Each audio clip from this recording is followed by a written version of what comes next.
Shohei Ohtani does something he's never done in a Dodger uniform before. That's coming up next on Locked On Dodgers.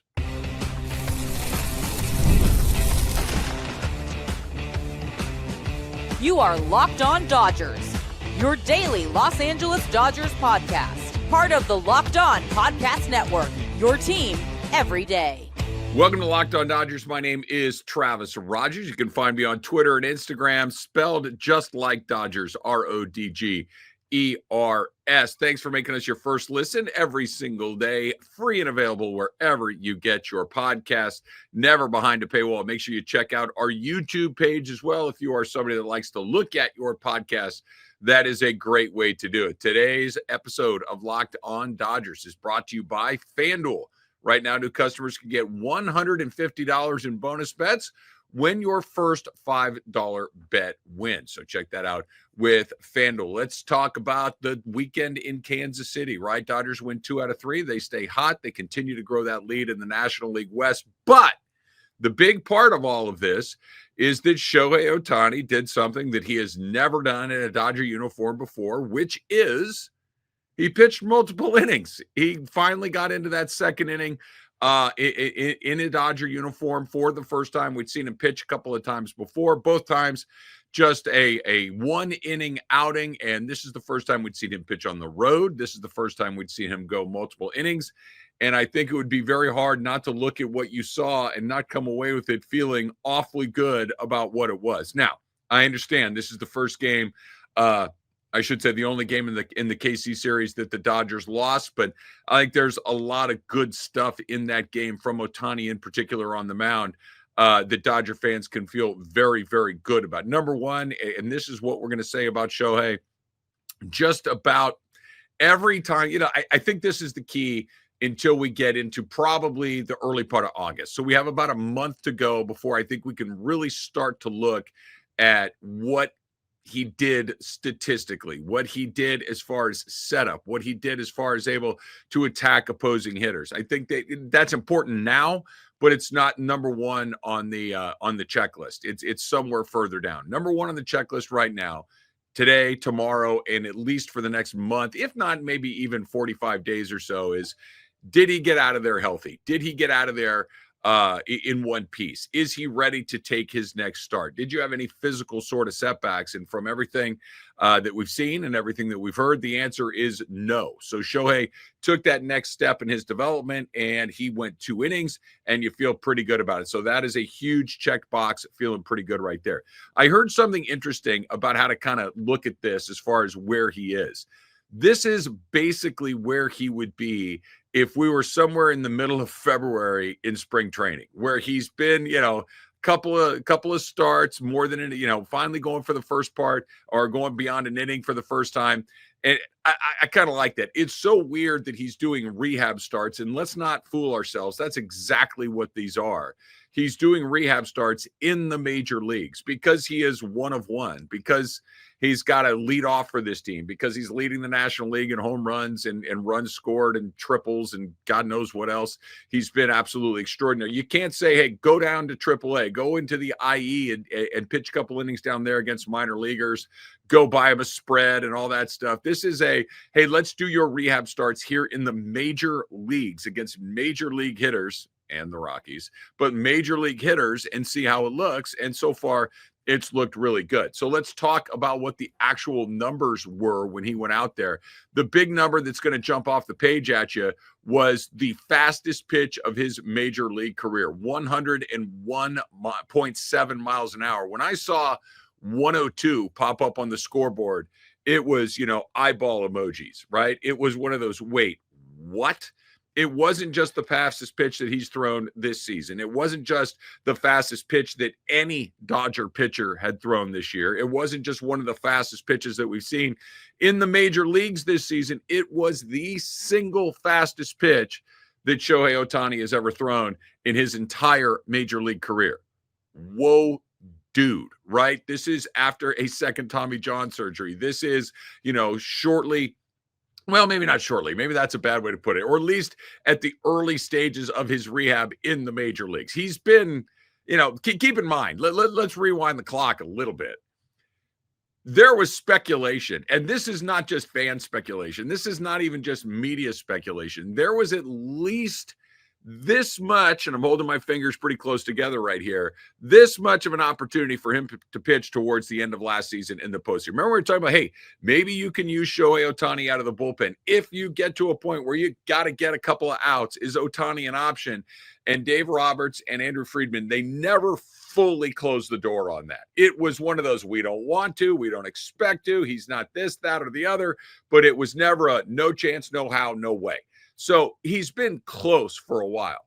But here we are. We're starting to see him in the big leagues now, right? He's pitched a couple innings, pitched third inning, pitched a fourth inning now. But 102 miles an hour after a couple of Tommy John surgeries is just unreal. Now, that means he's feeling really good. That means that he's throwing free and easy without any sort of, foot on the brake and saying, hey, how does this elbow going to hold up? How am I going to feel? I don't want to really cut it loose.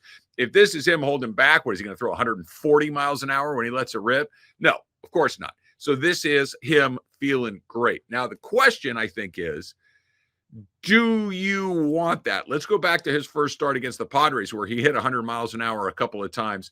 And I think Ohtani and I think Dave Roberts and I think the Dodger brass was all, yeah, that's not exactly what we were looking for right out of the gate. This is something that we were hoping to ease into. Now, the adrenaline of the moment, the excitement, everything that comes along with your return to the major leagues certainly got to him, and he was pumping. But here we are, a couple of the adrenaline of, hey, I'm back out here for the first time, that's started to fade. This is just, I feel pretty good. Let's see what happens. And the ball's coming out of his hand 102 miles an hour. Now, do you draw it back a little bit? Do you say, hey, listen, I get that you feel great, but this is about October. This is about September and October and winning the World Series. Let's moderate. Let's throw it, 90% capacity, 95% capacity. Or is it, hey, look, if he's going to pitch, let's let it rip. The way that you pitch in the modern major leagues is every pitch is max effort every time. And that's what this looks like. So he was absolutely feeling good. The question is, should he be feeling that good? And, we'll see. But so far, so good as far as that goes. Now, here's the other part, right? He's not locating super great. It's okay, but it's also not great. And like I said, this is further down the checklist of things. Health is number one. Velo is certainly on there, but how are we pitching, I think is at least on there. One walk, one strikeout. So it's not like he's walking the world. He only gave up one hit, kind of a scratch hit along the way. 27 pitches in his 2 outings. Now he threw 20 of them for strikes. This isn't a matter is he throwing strikes? He obviously is. The question is he throwing the type of strikes that you would like to see? Like you hear Oral Hershiser talk about this on the broadcast a lot. There's a difference between control and command. Control is I'm throwing the ball in the strike zone. Ohtani is doing that. Command is I'm throwing it at certain spots inside the strike zone, in correct accounts. I'm leaving out of the zone at the proper time, and I can land my pitches, multiple types of pitches, in multiple different locations inside the strike zone the way I want. I think that is still very much a work in progress for Shohei Ohtani, in particular against right-handed hitters. He looks more comfortable against left-handed hitters than he does against right-handed hitters. He looks more comfortable being able to get that ball into a left-hander than he does away from a right-hander. And you'd think, okay, what's the difference? The balls are going to the same spot.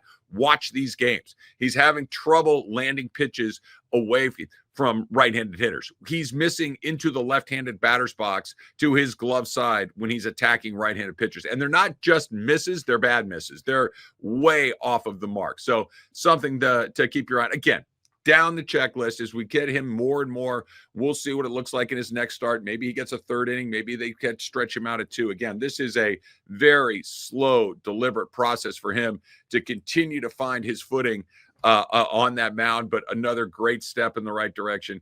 And of course, in the weekend, we saw him hit another home run. We saw him hit another triple, and he continues to be just an absolute marvel on a baseball field. Now, look, this is something that we'll talk about later on, maybe sooner than later, because he'll do something that is going to force the conversation to happen. We've got to be getting close to greatest baseball player of all time. And I'm very reluctant to throw that out there because there's been some, like just in my lifetime, and I've been watching Major League Baseball for, going on 45 years now. there's been all sorts of great players that have come through, whether you're talking about Ken Griffey Jr. or Barry Bonds, and those are certainly great answers, or whether you're talking about Mike Trout, who had a 10-year window that was as good as anything you're ever going to see. Ohtani's doing that kind of stuff, and he's on his way to a fourth MVP potentially, and he's back on the mound, and he's doing things up there. So we will get into that, whether it's this season, the offseason, but that is certainly a conversation that is going to take place before too long. Now, that's the pitching part of this. Let's go to the offensive part of this and see whether or not the Dodgers' ability to score a whole bunch of runs isn't covering up a whole bunch of problems inside that pitching staff. That is coming up next on Locked On Dodgers. Summer sports are in full swing, and whether you are all about baseball under the lights, that's me, my hand's up, golf on the green, my hand is up as well, or high-stakes soccer action, maybe that's for you. I missed that one. But FanDuel, of course, is the best way to make every game even more interesting. You're already following all the action, so why not make it just a little bit more thrilling? And with FanDuel, you can get in on the game while your friends are getting sunburned at the beach. Don't get a sunburn at the beach. Use sunscreen. That's a good way to do it. But, of course, you've been using FanDuel, right? Track your favorite matchups. Keep the app. It's always keeping it fresh with new daily promotions and super fun ways to bet. It's easy to use.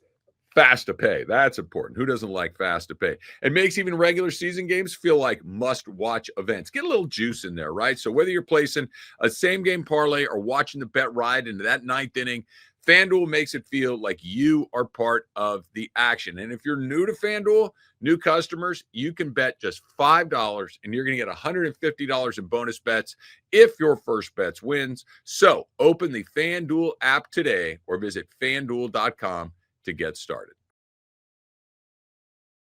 Moving forward on Locked On Dodgers, as always, thanks for making us your first listen every single day. You're going to want to become an everydayer. You'll hear me mention the everydayers a lot here on Locked On Dodgers. We talk about the everydayers on my other podcast here on the Locked On Network, Locked On Rams, that I do with my pal Doug McCain. Be an everydayer so you know what we are talking about. You're up to speed with your team every single day. All right, so we talked about Show and looking amazing on the mound. Amazing might be a say. Looking healthy, looking good, looking fresh on the mound. He continues to be amazing at the plate. Like I mentioned a second ago, home run, triple, and just extraordinary. But are we really appreciating what the Dodgers are doing offensively? Are we really appreciating the fact that they might actually be covering for some pitching that is, I don't even want to say average, maybe even a little bit below average, and mostly the starting pitching. But let's get into some of these numbers here. Let's look at some of this and where we are right now. The Dodgers swing the bats like crazy, but let's talk about the pitching first. And this kind of goes together with one of the teams their next series against Chicago White Sox. Everybody knows the White Sox are bad. They're nearly Colorado Rockies bad. They're coming off a season where they set a record for most losses in the history of baseball. They're not good, right? They're 4-12 in their last 16 games. They're just not a good team. Believe it or not, the Dodgers and the White Sox, their pitching is kind of sort of, the names aren't similar, but the numbers are kind of there. I'm just going to throw some of these at you. Earned run average, right? The Dodgers have the 23rd best earned run average in Major League Baseball. The White Sox actually slightly better at 20th. Batting average against, Dodgers are better than the White Sox in this category. Dodgers are 15th, White Sox are 24th, but it's not totally disproportionate. And when you look at the whip, they're even closer than that. Dodgers 20, White Sox 24. So here's a deal where one team is literally the best team in baseball, has won more games in baseball than everyone not named the Tigers. They're tied with the Tigers for most wins in baseball. And then another team who is comfortably at the bottom of a mediocre division and coming off of a season where they finished last, or I should say worst in the history of baseball as far as wins go. So how are two teams, when the pitching is at least quasi-similar, so different in the standings? Well, it helps a lot, the way that the Dodgers swing the bat. The Dodgers in the following categories: batting average, on-base percentage, runs, home runs, slugging percentage, number one, right? The White Sox have 65 home runs. The Dodgers 131 home runs. Shohei Ohtani has 29. The White Sox, right? They've got 4 guys with 10 home runs. 2 White Sox are tied with the team leading home runs with 10, I should say. 2 guys. The Dodgers have 6 guys with 10 or more home runs on the season. They got a guy with 29 home runs. Max Muncy is starting to pull away in the home run category as well. So that's the big difference. And this is what I think is so exciting about the Dodgers in this season.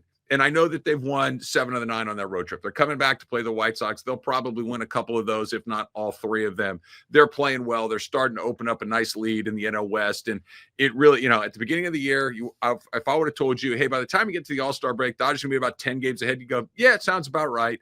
And that's about where it's probably going to land. They're doing it very differently. They're doing it by just knocking the cover off the ball and not by riding Blake Snell and Tyler Glasnow and Roki Sasaki and all of these other unbelievable pitchers that you were hoping were going to be a part of it.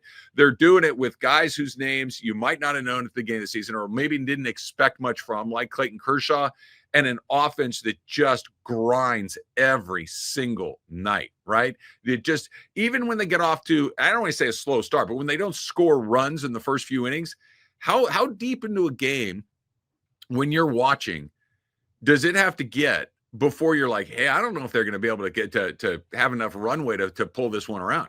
It can get into the 5th and 6th inning and they can still be behind by a couple of runs. And you're like, no, they're fine. They're going to be good. That's not the way a baseball game usually goes. Usually once you're past the 5th inning or so, if you're behind, it's like, yeah, man, this may not turn out the way that I'm hoping it turns out.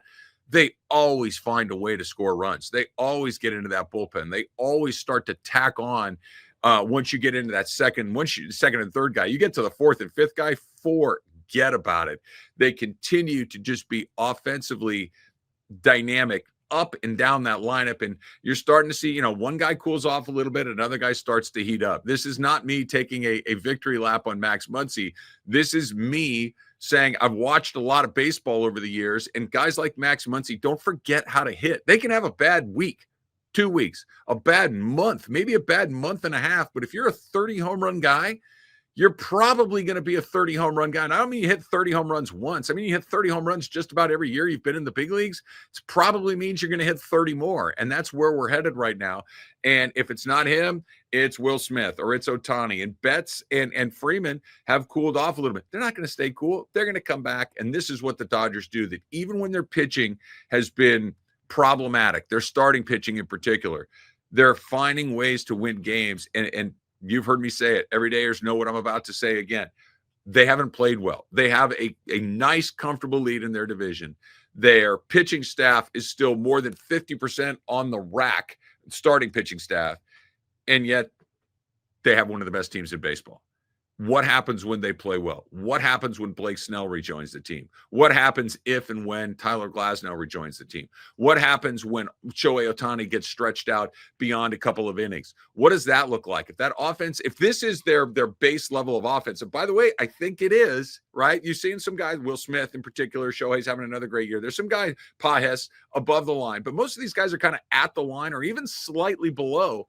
If that continues to go and the pitching continues to improve, you continue to get guys back, which we'll get into coming up just in a second here. What does that look like? It looks like a team that's going to run away and hide, and it looks like a team that's going to be incredibly difficult to beat in the postseason. Not impossible, because playoff baseball is playoff baseball, and that always gets a little wonky. That what we were talking about a second ago about when do you worry? If you're behind in the playoffs, the bottom of the first inning, the top of the first inning is like, wait, we're behind. What do we do now? But in the regular season, certainly not the case right there. But when you see that Dodger pitching staff and you see some of those numbers, and they're at least, I know that they're better than the White Sox, but at least they're quasi-similar. So why is one team the best in baseball? Why is one almost historically bad? Because of that offense. And it just continues to go, even though maybe nobody individually other than Will Smith and Ohtani, and nobody's popping, because everybody's pretty darn good. All right. So one of those guys that is making it much better and got off to a weird start this season, but is really starting to round into his own, of course, was on the mound yesterday for the. I'm calling it a start, even if it wasn't a start. That's coming up next on Locked On Dodgers. Once again, thanks for making Locked On Dodgers your first listen every single day. For a second listen, let me recommend another fantastic podcast, Locked On Rams, by Who else? Doug McCain, and oh yeah, me, Travis Rogers. You can check that out, free and available wherever you get your podcasts. The entire Locked On Network, great place to go. Your other favorite teams as well. Check them out every single day. Your favorite team, it's on Locked On. I can almost guarantee it. So check that out as well. All right, so moving forward, let's talk about pitching. Again, let's talk about what the Dodgers continue to climb and look a little better, and maybe even more than look a little better, get more options along the way. We talked about Ohtani in the opening segment and the fact that he was able to go a second inning. Assuming, and I'm knocking on wood right now, assuming health and he continues to remain healthy, by the time we get to August and September, Shohei Ohtani is going to be stretched out like a traditional starting pitcher. So you're going to have a whole nother starting pitching option right there. We'll see what Clayton Kershaw continues to look like as we get deeper into the season. So far, so good with him. Dustin May, we'll see. You know, not another great outing for him. A lot more of the same stuff. We'll maybe spend a little more time on Dustin May tomorrow. I'd like to see him attack the strike zone a little more, but let's stay positive here and let's talk about what we saw from Justin Robleski yesterday, because he has been a revelation for this team over the course of his last several starts. Now, let's go all the way back to the first time he got the ball, way back in April in Washington against the Nats. He got absolutely bludgeoned, right? 8 hits, 8 runs, all earned, 3 walks, and was like, wait, huh? I thought this guy might be part of what we were going to do moving forward, or at least get some opportunities to go in there and grab some innings. Remember when he and Landon Knack were like, okay, who's going to be the guy that is that guy at the back end that's going to get an opportunity to go? More or less since then, Justin Robleski has been somewhere between not bad to excellent.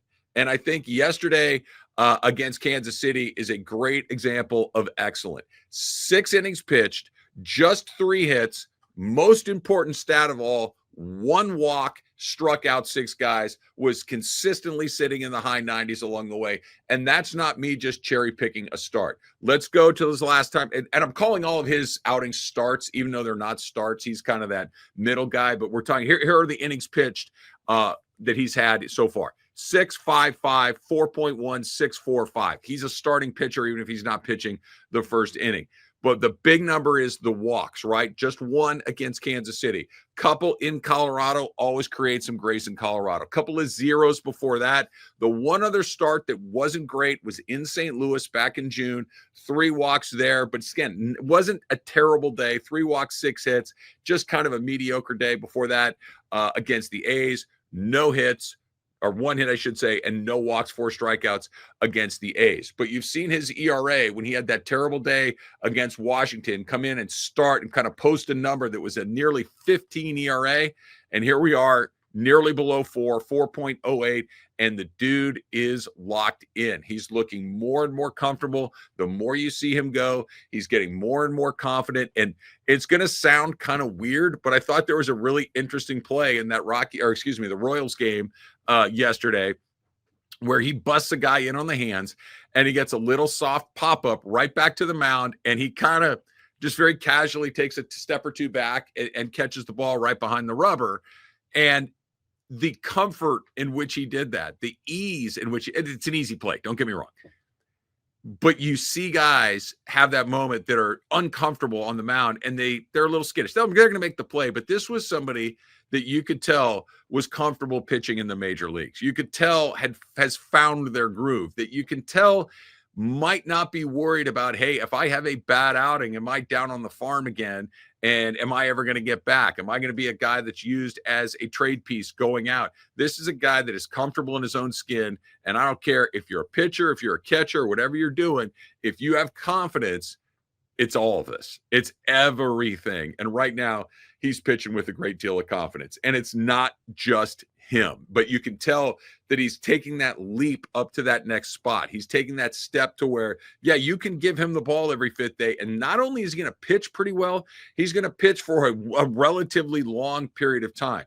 That just does wonders for the bullpen, right?